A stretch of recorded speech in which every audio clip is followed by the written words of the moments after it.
ప్రయత్నం చేస్తున్నారు. కానీ వీటన్నిటికంటే బహు ఘోరమైన వ్యాధి మన శరీరంలో ఒకదానికి ఉంది. అది ఏమిటో తెలుసా మీకు? బైబిల్ సెలవిస్తుంది, హృదయము అన్నిటికంటే ఏమిటట? మోసకరమైనది, ఘోరమైన వ్యాధి కలిగి ఉన్నది. దానిని గ్రహించగలవాడు ఎవడు? ఒక ప్రశ్న నన్ను వేయనివ్వండి. మీ కళ్ళకు జబ్బు వస్తే కంటి డాక్టర్ దగ్గరికి వెళ్తారు. మీ స్కిన్కి ఏదైనా ఎలర్జీ వచ్చి దద్దుర్లు వస్తున్నట్లయితే స్కిన్ స్పెషలిస్ట్ దగ్గరికి వెళ్తారు. మీ పంటికి ఏదైనా కాస్త తేడా వచ్చి లూజ్ అవుతూ ఊడిపోవడానికి సిద్ధంగా ఉంటే పంటి డాక్టర్ దగ్గరికి వెళ్తారు. చెవులు ఏదైనా పోటు వస్తూ ఉన్నట్లయితే, వినికిడి ఏదైనా తేడా వచ్చినట్లయితే మీరు ఈఎన్టీ దగ్గరికి వెళ్తారు. మీ గుండెకి ఏదైనా తేడా వస్తే గుండె డాక్టర్ దగ్గరికి వెళ్తారు. కిడ్నీకి ఏదైనా తేడా వస్తే కిడ్నీ స్పెషలిస్ట్ దగ్గరికి వెళ్తారు. ఇప్పుడు నా ప్రశ్న ఏమిటయ్యా అంటే, మీ హృదయానికి జబ్బు వస్తే ఎక్కడికి వెళ్తారు? మీ హృదయానికి జబ్బు చేసినప్పుడు మీరు ఎక్కడికి తీసుకెళ్తే ఆ జబ్బు బాగుపడుతుంది? ఒక్కసారి ఆలోచించండి. మీకు అర్థమయ్యే భాషలో స్పష్టంగా చెప్తా. మీ చెప్పులు తెగిపోతే చెప్పులు కుట్టేవాడి దగ్గరికి వెళ్తారు. మీ చొక్కా చిరిగిపోతే మీరు టైలర్ దగ్గరికి వెళ్తారు. మీ వాచ్ ఏదైనా రిపేర్ వస్తే వాచ్ రిపేర్ చేసేవాడి దగ్గరికి వెళ్తారు. మీ స్పెట్స్ ఏదైనా కాస్త బ్రేక్ అయితే ఆ స్పెట్స్ తయారు చేసే వ్యక్తి దగ్గరికి వెళ్తారు. నా ప్రశ్న, మీ గుండెకి ఏదైనా సమస్య వస్తే, మీ హృదయానికి ఏదైనా సమస్య వస్తే దాన్ని ఎక్కడికి తీసుకెళ్తారు? ఎవరు మీ హృదయాన్ని బాగు చేస్తారు? మనిషి అన్న తర్వాత మనస్సు ఉంది. శరీరానికి ఎలా రోగం ఉందో మనస్సుకు కూడా, హృదయానికి కూడా అలా రోగం ఉందే. ఈరోజు మీకు ఆ హృదయానికి ఉన్న రోగానికి కారణం ఏమిటో చెప్తాను. హృదయానికి రోగం ఉన్నట్లయితే కనిపించే లక్షణాలు ఏమిటో చెప్తాను. హృదయానికి రోగం ఉన్నట్లయితే కలిగే ప్రభావాలు ఏమిటో చెప్తాను. ఆ హృదయానికి రోగం ఉన్నప్పుడు ఆ రోగం నుంచి బయట పడాలి అంటే మార్గం ఏమిటో చెప్తాను. అసలు ఈ రోగానికి కారణం ఏమిటి? మొదటిగా రోమీలకు రాసిన పత్రిక 5వ అధ్యాయము 19వ వచనంలో త్వరగా కొన్ని రిఫరెన్సెస్ మనం చూడాల్సి ఉంటుంది. రోమీలకు రాసిన పత్రిక 5వ అధ్యాయము 19వ వచనము, ఏలయనగా ఒక మనుష్యుని అవిధేయత వలన అనేకులు పాపులుగా ఎలాగూ చేయబడిరో.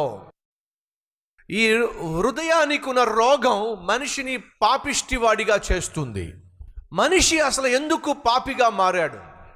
పాపిష్టి హృదయం వల్ల మనిషి పాపిష్టి పనులు చేస్తాడు. ఈ హృదయానికి పట్టిన రోగాన్ని ఏమంటారో తెలుసా? పాపము అంటారు. ప్రతి రోగానికి ఒక పేరుంది. హృదయానికి ఉన్న రోగానికి పేరేంటో తెలుసా? పాపము.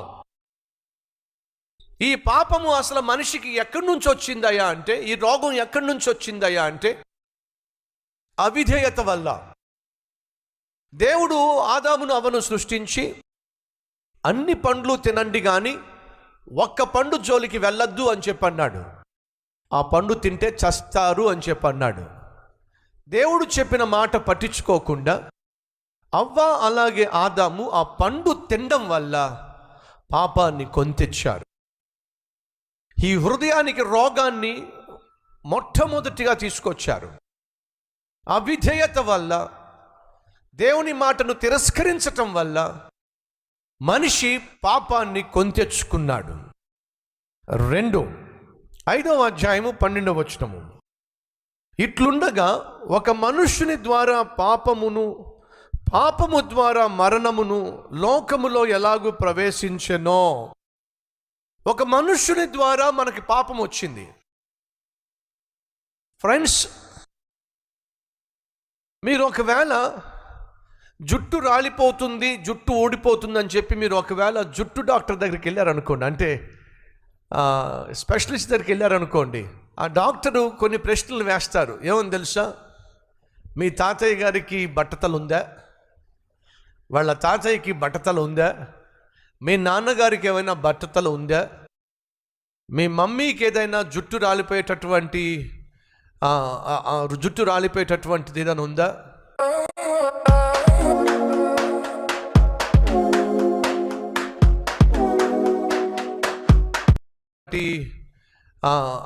జుట్టు రాలిపోయేటటువంటిది ఏదైనా ఉందా? ఇవన్నీ అడుగుతారు.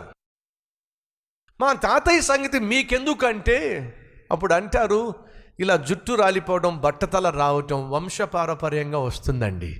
ఏమిటట? వంశపారపర్యంగా వస్తుందట. ఈ హృదయానికి ఉన్న రోగం ఉంది చూశారు, ఇది కూడా వంశపారపర్యంగానే వచ్చింది. బైబిల్ సెలవిస్తుంది ఏమనంటే, ఒక మనుష్యుని ద్వారా పాపము ద్వారా మరణమును లోకములో ఎలాగూ ప్రవేశించెనో.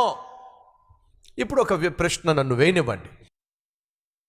ఆదాము అవ్వ పాపము చేసినప్పుడు దేవుడు వాళ్ళిద్దరిని శపించాడు, వాళ్ళిద్దరికీ శిక్ష విధించాడు.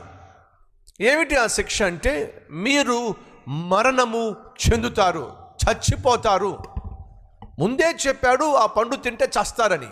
అయినా వినకుండా వాళ్ళు ఆ దేవుని మాటకు వ్యతిరేకంగా పండు తిన్నందుకు మరణాన్ని కొని తెచ్చుకున్నారు. మరి వారి మీద వచ్చి పడిన శిక్ష మనకెందుకు వచ్చిందంట? దయచేసి గమనించండి. ఆదాము అవ్వ పిల్లలు కనకుండానే చచ్చిపోయిననుకోండి, అసలు ఈ లోకంలో మనుషులే ఉండేవాళ్ళు కాదు. కానీ ఆదాము అవ్వ శపించబడ్డారు. శపించబడిన ఇద్దరు కలిసి బిడ్డను కన్నారు అనుకోండి, ఆ బిడ్డ ఏమై ఉంటాడు చెప్పండి? శపించబడతాడు.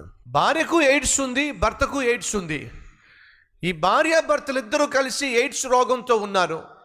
ఎయిడ్స్ రోగంతో ఉన్న భార్య, ఎయిడ్స్ రోగంతో ఉన్న భర్త కలిసి ఒక పిల్లవాడికి జన్మనిచ్చారు. ఆ పిల్లవాడికి ఎయిడ్స్ ఉంటుందంటారా? ఉండదంటారా? పిల్లవాడికి ఎయిడ్స్ ఉంటుంది. ఆ ఎయిడ్స్ వాడికి ఎందుకు వచ్చిందయ్యా అంటే వంశం ద్వారా వచ్చింది, తల్లి ద్వారా, తండ్రి ద్వారా వచ్చింది. ఈరోజు ఈ లోకంలో పాపము ఎలా ప్రవేశించిందయ్యా అంటే వంశపారపర్యంగా వచ్చింది. మన పితరులైనటువంటి ఆదాము అవ్వ పాపము చేశారు, పాపములోనే మనిషిని కన్నారు, బిడ్డలను కన్నారు, పాపము ద్వారానే మనుషులను కన్నారు, పాపంలో కన్నారు. కాబట్టి పుట్టిన వాళ్ళందరూ కూడా పాపులుగానే పరిగణించబడ్డారు. నీతిమంతుడు లేడు, ఒక్కడు కూడా లేడు.